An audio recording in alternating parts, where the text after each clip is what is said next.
David Stolfis. And after this gentleman, we'll go to Molokai. Good afternoon, Chair, committee members. I'm David Stoltzfus, the site lead for Monsanto's operations here on the island of Maui. I'm speaking today in opposition of the proposed bill adding to county-level regulation for pesticide and genetically modified organisms.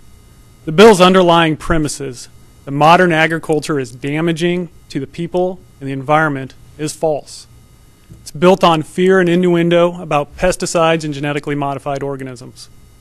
Without any substantial claims or any substantiated claims, it also ignores the current regulating organizations and oversight that we all work up under. Monsanto farms in Maui County, and our organization has for over 40 years.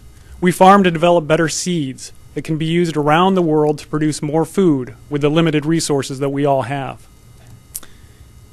We are proud of the sustainable manner in which we farm, and we are always improving.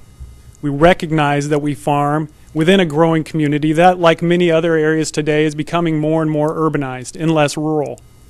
We acknowledge this change and see an opportunity to educate an evolving community about agriculture in general. The County of Maui has approached us a few months ago to gain a better understanding of our farm and our operations in Maui.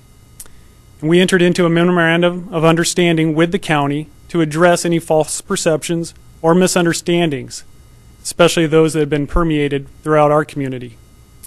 This is also done to communicate our stewardship practices and to promote and provide information specifically upon our pesticide use here on Maui. We are freely providing this information to the county as we believe it's a much better way to address any concerns that the public may have. This type of interaction is what is needed, not draconian measures like this bill proposes in the legislation that is based on fears and lies. Monsanto's farming practices include the use of pesticides to control weeds and insects. The growing of seed is no different than the growing of feed or food in this regard. Our pesticide applicators go through extensive training and exams to be certified and maintain that certification. This is achieved to ensure the safety of our applicators, our employees, and the safety of our neighbors and the environment. We go through this effort both because it's the right thing to do and also because it is the law, with severe penalties backing it up. The pesticide branch of the Hawaii Department of Agriculture is responsible for carrying out training and enforcement of the Hawaii state statutes that govern sale and use of pesticides within the state. They do this very effectively.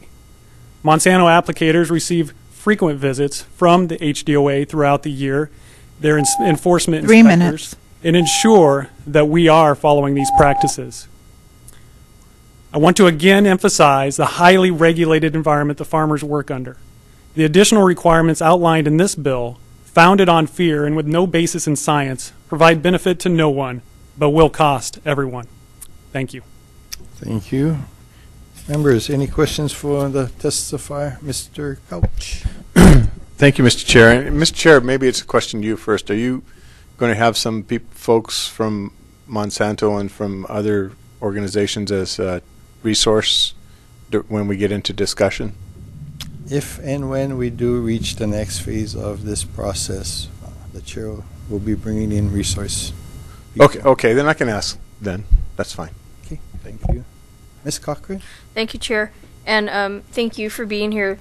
So in your second to last paragraph about frequent visits from HDOA enforcement inspectors, what is frequent?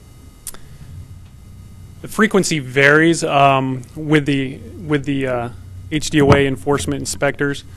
I would guesstimate over the last year it's been 5 or 6 times that we have received visits either for auditing or spot checking our applicators and the processes that we use. Again, we're open and transparent with our pesticide use and our farming practices, and we welcome these visits because it ensures that we are doing the best and using our products safely. Okay. I was told it was complaint driven only. And Chair, one follow-up. in regards to your sentence, the growing of seed is no different from growing of feed or food. The seed you're referring to is the seed like here in Kihei? That's Yes. the seed per se that you're referring to? Correct. The work that we do here is developing and growing seed. And that seed is termed a food item or a registered pesticide? The seed is exactly what? Sorry, what's the question? Is the seed a registered pesticide? Is that what it's defined as? No. What's it defined as then? It is defined as seed. What we are doing is developing new corn varieties, new corn hybrids. And so that is growing seed that will then be planted elsewhere by farmers around the world. And what I meant by that growing seed is no different than growing food or feed is that the same pesticides can be used for all crops and are labeled for use in all crops, and in most cases, very similar quantities can and will be used. Right. Thank you. Thank you. Yes, Mr. Couch. Thank you. Since he brought it up, the question was, it's been stated that you use profuse amounts or massive quantities of pesticide. How much pesticide, say, a month do you use? Councilman Couch, I can't answer that question right now. I don't have the specifics in front of me. But it is what is required and what would be necessary to grow a crop of corn for seed. And that isn't any different than a corn farmer would normally use in those manners. Okay, thank you. Mm-hmm. Okay. Any other questions for the testifier members? Having none, thank you very much for your presence this afternoon. Molokai, your next testifier, please. Our next testifier is Gina Diener. Okay, thank you. Hello, my name is Gina Diener, and I am a resident of Molokai. I work for Mycogen Seeds, and I've worked for Dow AgriSciences for over 15 years. I am a mother, a consumer, and a concerned citizen.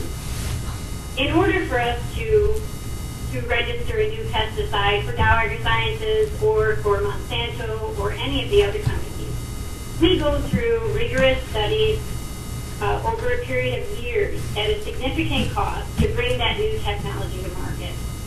To ensure the safety of that pesticide, we use something called NOEL, which is no observable effect level. And then we take that level and we multiply it by 1,000, just to make sure that there aren't any adverse effects to the public, because we are part of the public as well. Our internal requirements are even more stringent to ensure the safety of our employees. Combining GMO crops with an integrated pest management system is responsible farming. We already come under federal, state, and, like I said, our internal company requirements for pesticide usage to ensure their safe usage.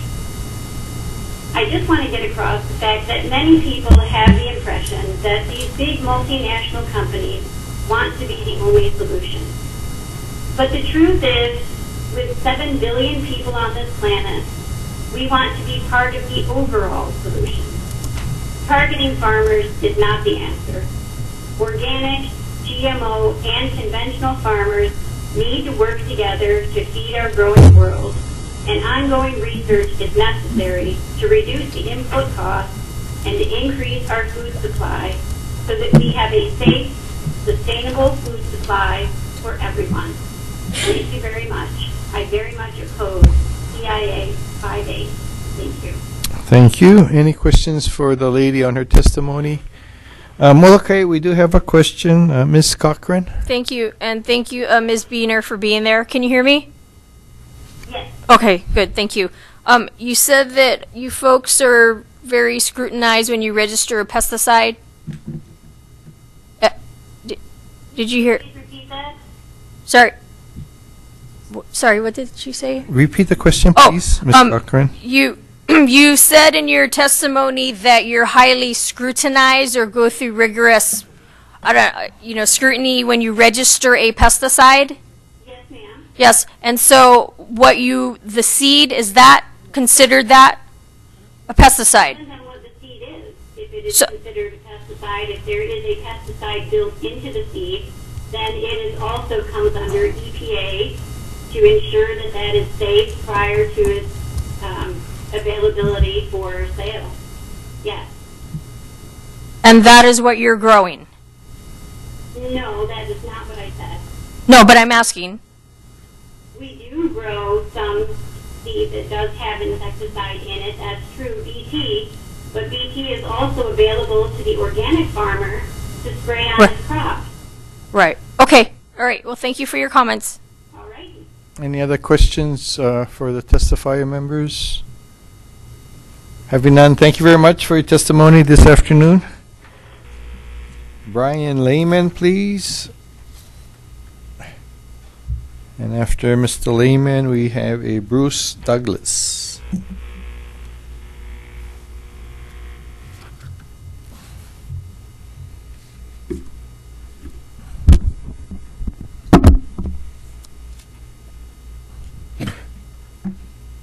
Good afternoon, committee members. I'm Brian Lehman.